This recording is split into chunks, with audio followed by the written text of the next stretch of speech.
Assalamualaikum warahmatullahi wabarakatuh. Perkenalkan, nama saya Nafal Firdaus dan saya 19.413 dari kelas Fair and Safety A. Kali ini saya akan membuat presentasi video tentang UAS pengelolaan pencemaran industri dari dosen Ibu Mutiara Salsabila. Langsung saja. Nah, yang pertama, apa yang dimaksud dengan pengelolaan limbah B3? Jelaskan.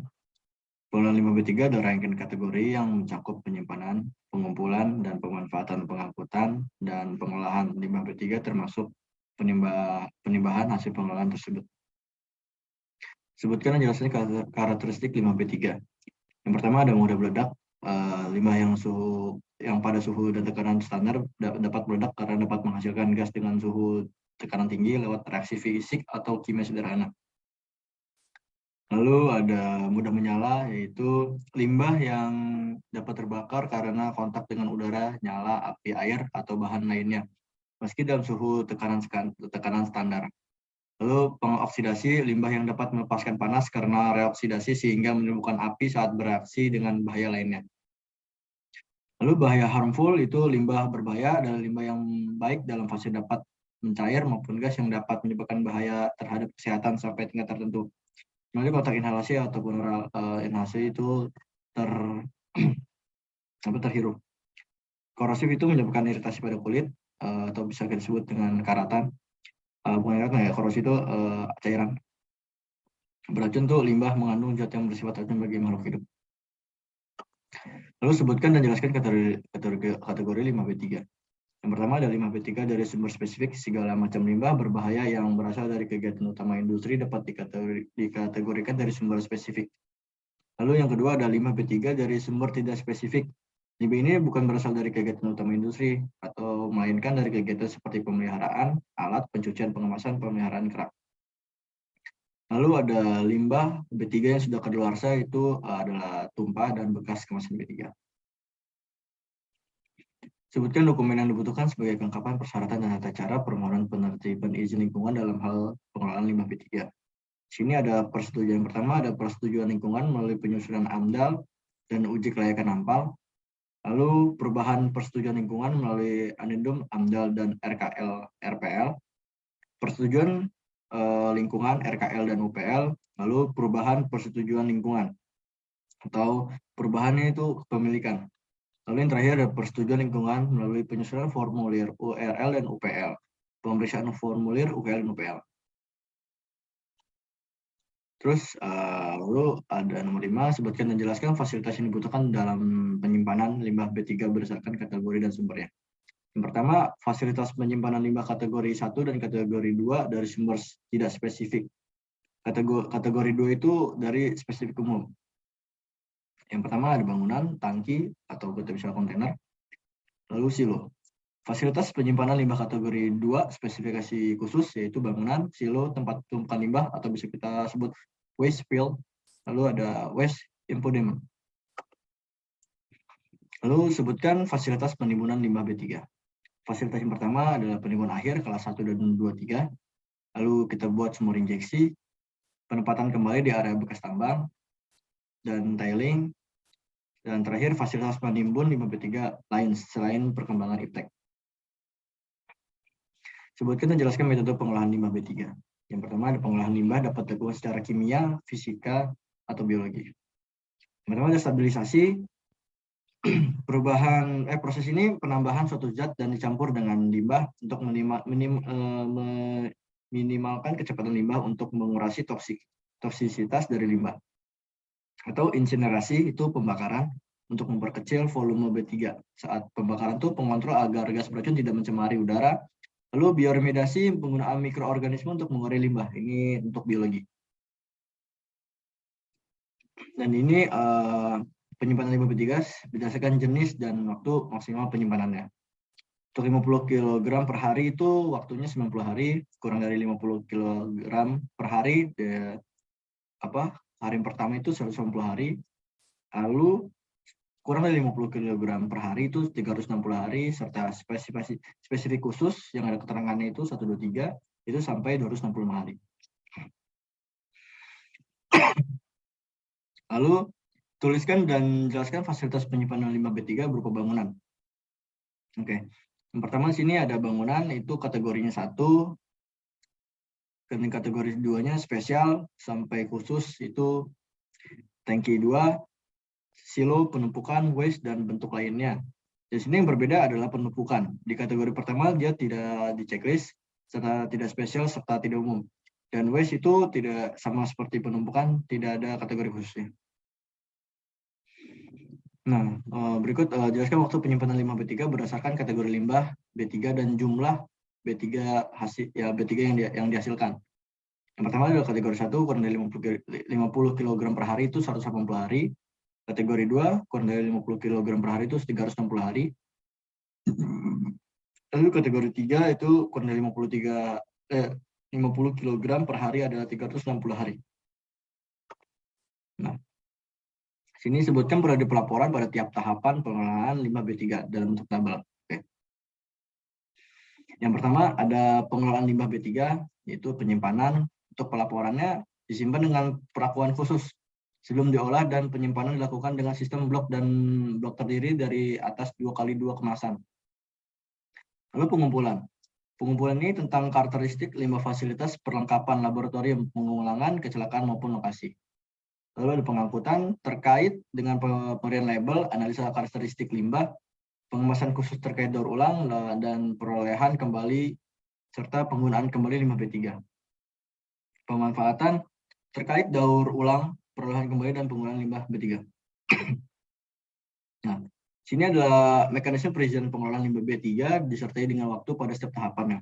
Yang pertama ada keputusan penerbitan atau penolakan izin maksimal 45 hari kerja sejak diterimanya surat permohonan secara lengkap. Nah, kita harus permohonan izin dulu sesuai Peraturan Menteri Lingkungan Hidup 18 tahun 2009.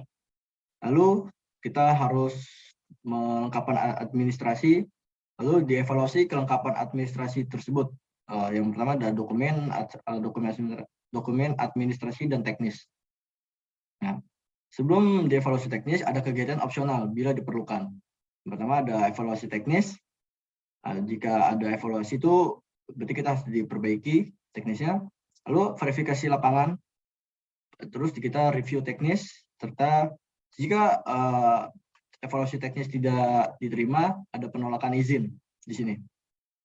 Terus misalnya sudah diterima dan diverifikasi, itu ada penetapan keputusan dan izin pun akan keluar. Nah, sebutkan jangka waktu proses perizinan pengelolaan limbah B3 pada tahapan. Yang pertama, tahapan. Pengurangan itu waktunya 45 hari, penyimpanan juga sama 45 hari, pengumpulan juga 45 hari, pengangkutan 45 hari, pengelolaan 45 hari, serta penimbuhan itu tetap sama 45 hari. Nah, sebutkan masa berlaku izin dari masing-masing pengelolaan limbah B3. Yang pertama, di sini misalnya kita izin penyimpanan limbah B3 itu masa berlakunya 5 tahun dan dapat diperpanjang. Pengumpulan juga sama, 5 tahun dapat diperpanjang. Pengangkutan juga 5 tahun dan dapat diperpanjang. Kalau uji coba pemanfaatan dan pengelolaan itu 1 tahun. Untuk diperpanjang mungkin agak lebih spesifik di sini. Ada izin khusus lagi untuk diperpanjangnya. Lalu untuk pemanfaatan itu 5 tahun dan dapat diperpanjang. Pengelolaan 5 tahun dan dapat diperpanjang, serta penimbunan ini cukup rentannya agak lama, 10 tahun dan dapat diperpanjang. Nah, di sini contoh pemanfaatan limbah B3. Yang pertama ada izin industri tambang, maksudnya izin industri tambang. Yang di sini izinnya itu copper slug, atau copper itu bisa kita sebut apa ya? Copper. Yang pertama masa berlaku perunggu maksud saya.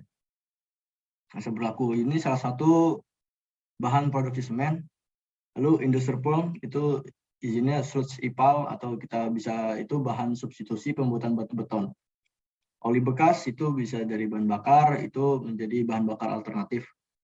Industri nikel atau slag nikelnya itu sebagai pengganti pasir pada paving block dengan penambahan abu skampadi. Pabrik petrokimia itu limbahnya katalis bekas. Katalis bekas itu adalah penyaring bahan pengisian paving block dengan penambahan. pabrik pestisida, ABUT itu izinnya itu abu insenerator itu bahan substitusi dalam pembuatan genting beton. Lalu ada pabrik pupuk atau ini limbahnya ini karboaktif ya, bahan pengganti agregat halus pada campuran beton ringan. Nah ini ada 3 lagi, pabrik semen itu izinnya batubara, abunya. Campuran Raumi ini porsinya persen untuk bottom S kategori non semen grade, jadi bukan semen masuknya. Pabrik kelapa sawit itu oli bekas persen dari kelapa sawit itu bahan baku pembuatan bahan bakar cair. Serta rumah sakit itu limbah cair yang mengandung disinfektan. Itu dinetralkan lagi dengan menggunakan plasma nanobubble atau kita bisa sebut PNB. Oke, fasilitas sebutkan fasilitas pengangkutan limbah B3 berdasarkan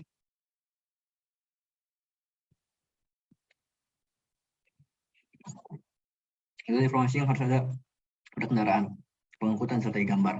Oke. Pengangkutan limbah B3 adalah badan usaha yang sudah memiliki izin khusus untuk melakukan kegiatan pemindahan limbah B3 dari suatu lokasi. Lalu berdasarkan peraturan pemerintah nomor 101 tahun 2014, wajib dilakukan dengan alat tertutup untuk limbah kategori 1. Sedangkan pengangkutan limbah B3 dapat dilakukan dengan alat angkutan terbuka untuk limbah B3 kategori 2 yang harus dilengkapi itu pada kendaraan adalah simbol limbah B3 yang sesuai dan harus dilengkapi dengan dokumen. Berikut saya kasih berikan gambar dan dokumennya. Nah, dari slide sebelumnya maksudnya itu jadi untuk pengangkutan limbah B3 harus ada izin dokumen dan simbol. Simbol apa saja yang dibawa dari pengangkutan truk tersebut. Nah, di sini misalnya kita simbolnya dari cairan itu bisa kita masukkan itu cairan mudah menyala atau reaktif, bisa juga beracun dan mudah meledak. Ini harus ditempel di setiap sisi truk yang mengangkut limbah tersebut. Lalu tidak ini apa? Sekali lagi ada peringatan atau ini dokumen yang terus ditempel di belakang truk atau di samping. Ini adalah limbah bahan berbahaya dan beracun. Ini adalah berikut dokumen yang untuk ditempel di sisi truk.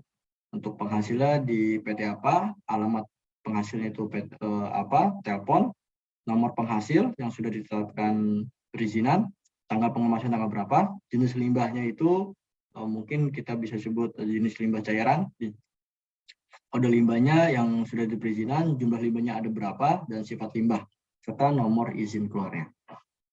Nah, berikut sumber referensi dari Wikipedia, limbah beracun, hukum lingkungan, Universalico, hukum lingkungan, dan Waster Internasional. Mungkin begitu saja dari saya, kurang lebih mohon maaf. Wassalamualaikum warahmatullahi wabarakatuh.